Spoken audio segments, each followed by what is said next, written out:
Look at this artist. If you scroll past him on your feed, you see the hallmark traits of modern pop music: the sleek fashion, the high production value, and a very deliberate contemporary aesthetic. The same goes for his collaborator here. They look like they belong on a streaming playlist alongside any major global pop star. And musically, they do. But look closer at the lyrics for their hit track, Qalbi fil Medina. While the production sounds like today, the text is operating on a historical frequency that predates modern pop by over 1,000 years.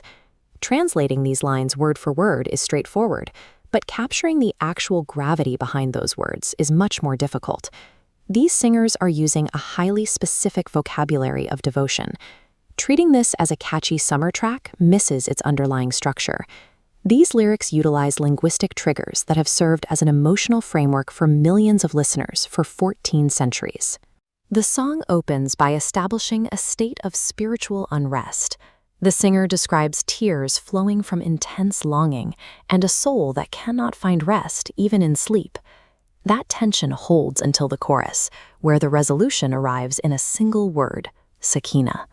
This refers to a profound, God-given tranquility that is only achieved when the heart reaches Medina. In the Islamic world, Medina functions as the ultimate spiritual sanctuary, a physical space synonymous with divine calm. The lyrics ground this feeling in a specific architectural landmark, the Green Dome. This dome marks the physical resting place of the Prophet Muhammad.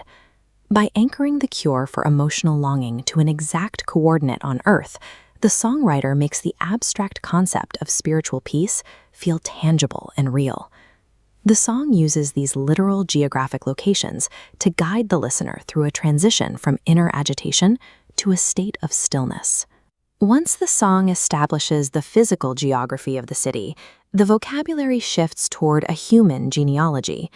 Instead of standard religious honorifics, the lyrics address the Prophet as Abu al-Zahra, the father of Fatima, and Jad al-Hassanin, the grandfather of Hassan and Hussein.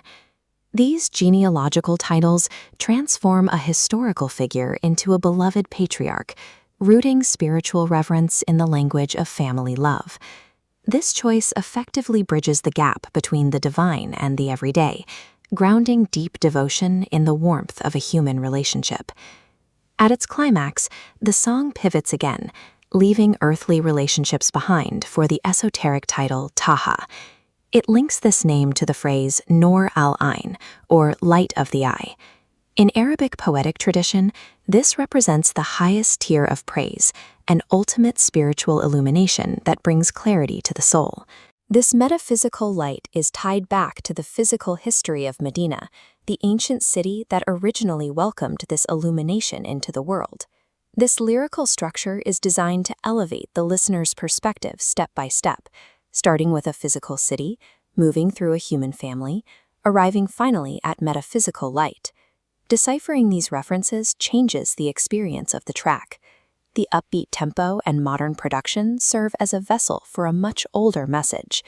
These artists have taken a 14th century-old emotional code and adapted it for a world of digital streaming and global social feeds. This contemporary format allows ancient emotional patterns to survive and circulate within modern culture, reaching a new generation without losing their historical weight. By utilizing these precise spatial and historical anchors, modern nasheeds ensure that regardless of the distance or the era, a listener's heart can always find its way back to Medina.